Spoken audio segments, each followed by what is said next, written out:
In one of our live stream chats recently, we were talking about doing more of what you like. And what I'm liking more and more in this period of the virus that will not be mentioned is settling down in the evening after work and playing a short game from start to finish and then just getting on with my life. I thought I'd share a few of my faves with you because, well, I love you.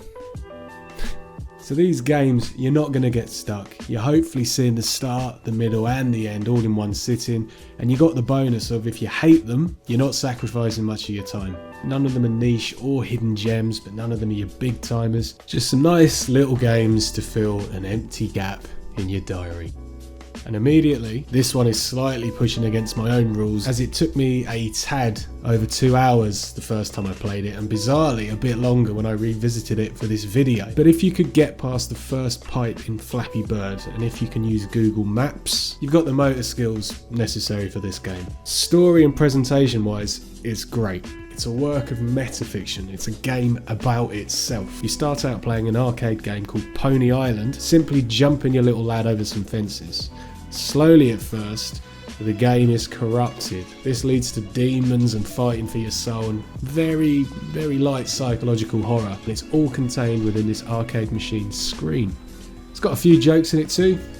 Lovely little package. Frog Fractions is the absolute marmite of experiences.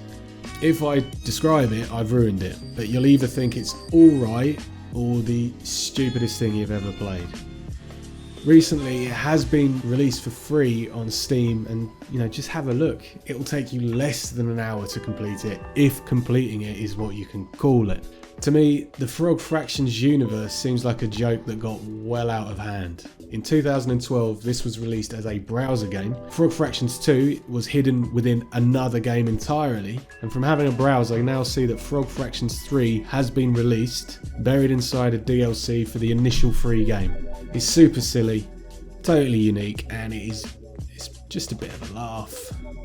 Tacoma is a brilliant little exploration game. Set in the near future on an empty space station, the player can use their augmented reality device to play back conversations and movements of the missing crew. And, along with reading their personal logs, you figure out what the hell is going on. A fair amount has to be unravelled, but I was happy that almost all of the uncertainty and the ambiguity is removed by the end. And to reiterate, the game has one of my favourite things, and that is an end. Gameplay wise, you do a lot of walking and watching.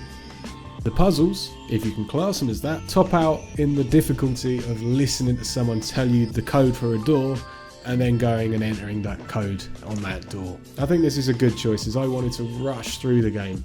Not to get it over with, but to find out what was happening. Good stuff. I have actually done a full review of Far Lone Sales, but I enjoyed it so much that I thought I'd bring it up again. Also, as analytics show us, the majority of viewers are going to be first timers, so welcome, and the full review is in the description. So in this, you are a very little man in a big lonely world. You got to keep your vehicle moving to the right, and that is your only goal. And that's hampered by the unforgiving landscape. You can die apparently, although I don't think you will, as it's not that kind of game. Unlike Tacoma, mentioned before, this is a vague story.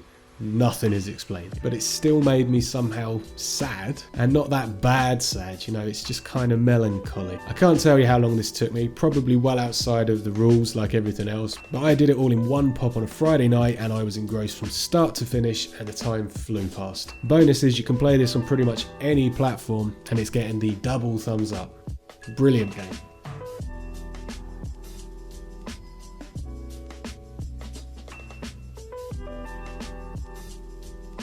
There's plenty of VR experiences to pick from if you actually own the set of goggles, and almost all are unique while feeling strangely similar. One of the ones that I personally enjoyed was La Peri. Apologies if that's pronounced incorrectly. Maybe the fact that this is based on a ballet, something I have very little knowledge of, it kind of separated the experience from all the other VR titles. Also, John Rhys Davies is the narrator, so bonus points there. I appreciated that throughout I didn't really have to do anything. You just observe, you look about, and you get an intro of the world of being on stage. I'd say it's got slightly more interaction than simply watching a YouTube video. Although very short, it's got fantastic sound, the visuals are ace, and you can see the polish that someone really cared when putting this together. This is the shortest game by far on this list. In fact, it took me longer to find the sensors and get my headset up and running again than it did to complete it, but I'm happy I did.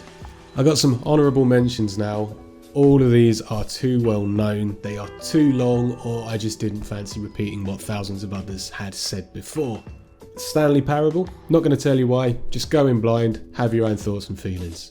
If you got about double the time of that, Firewatch, critically and commercially successful game. It's one of the best walking simulators, which idiots hated the ending of. Portal, shut up, you know what Portal is, fine. However, a lot forgot how short this was. 90 minutes, in and out, done. Dear Esther, just walk about, listen to a bloke talking about his wife, ask anyone who's played it, it's good. The Room series, specifically 2 or 3. Massive shout out. I finished both of these on 2 fairly long train rides and I play them on my rubbish phone. These are the best of the ever expanding tap on the screen until it works genre. Lovely bit of dopamine when it all comes together. If you fancy recommending anything, go ahead down below. Nice community here.